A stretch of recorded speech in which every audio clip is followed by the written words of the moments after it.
Hey Citizen Scholars, today I'm going to teach you how to use MapHub. So right off the bat, we're starting off, I opened up a new map, I zoomed into MSU, and we're going to title this tutorial, I can't spell, and we're going to describe it as a MapHub tutorial. Pretty self-explanatory.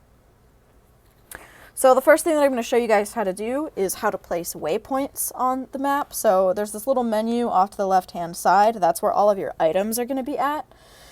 So if I want to place a waypoint, that's the second item down.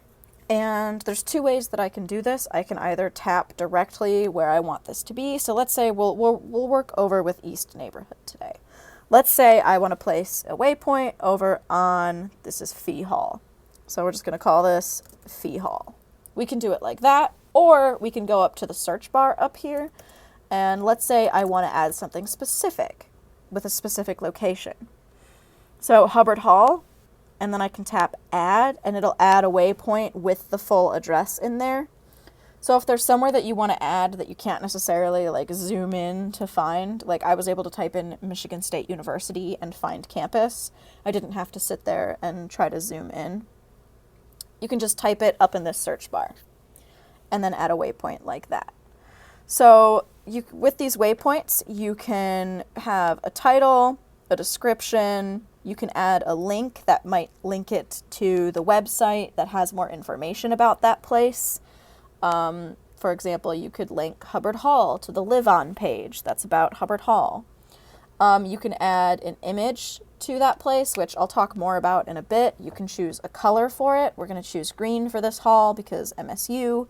And then we're going to choose an icon. We're going to choose the little home icon because that's a hall.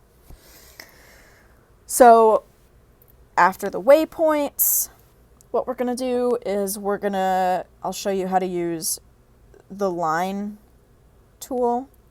So with these, what you do is you just tap, and then you continue to tap to show a route or, I don't know, a direction.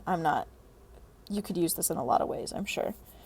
So let's say we want to let's just go to McDonald Hall right here. There we go. And then I'm going to hit enter. Or, so if you mess up while you're doing this, you can hit delete or backspace to like go back, and then you can continue by tapping more. And then when you're done, you hit enter. This line looks real wonky, but that's okay. We can fix it. And I'm just going to call this route. And then same thing, you can add a link, you can add an image, you can change the color, and you can put it in a group, which I'll also show you later. So if I want to edit this so that it's not super wonky right here, I can tap this little move button up in the corner here, and I can move the points where I want them to be. So let's say I want that there instead. And then I can hit enter. And now I've got a better line. Next, I can show you how to outline an entire area with the little puzzle piece icon off to the left. So if you tap on that, same thing. You tap points around an area that you want to outline. So let's say I'm just going to do East Neighborhood here. And then you hit enter, and we'll call it East Neighborhood. I can't spell. Once you've got that, again, description, image, color, and group, and you can add that. Another thing that you can add is big titles. So if I want to add a big title over this whole area, we can title this Michigan State University.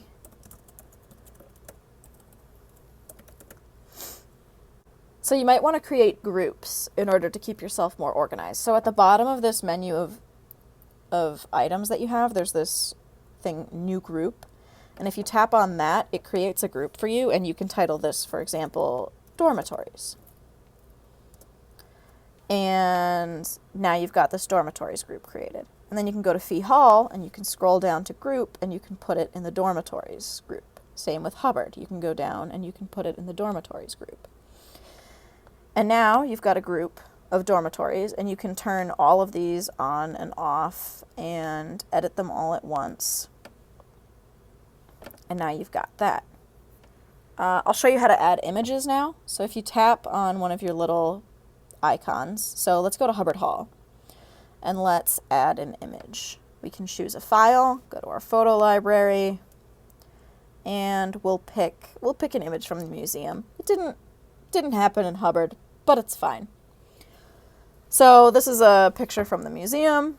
So now every time you tap on this icon, it'll pull up this picture of the museum. You can also add images by tapping on the little images bar off to the left and then choosing a file from there. And this time we'll pick another picture from the museum, but we'll actually put it near the museum this time. So what it automatically does is it places it under a group called unlocated images. And so what you can do is you can hit place image, and we're going to go over to East Circle over here and place it on museum. And now it's there. And now we can title it. We'll title it as museum picture, maybe. Museum photo. And add a description, add a link, add a color, add an icon, whole thing, add it to a group. Fantastic.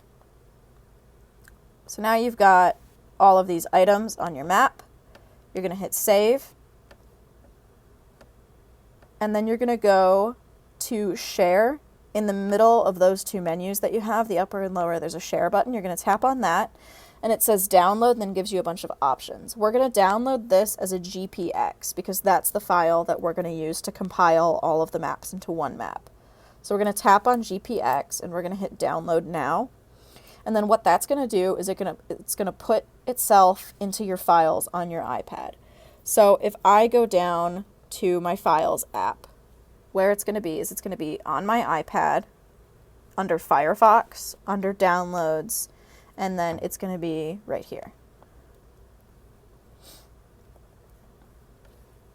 So that's how you create a map, add everything, and save it.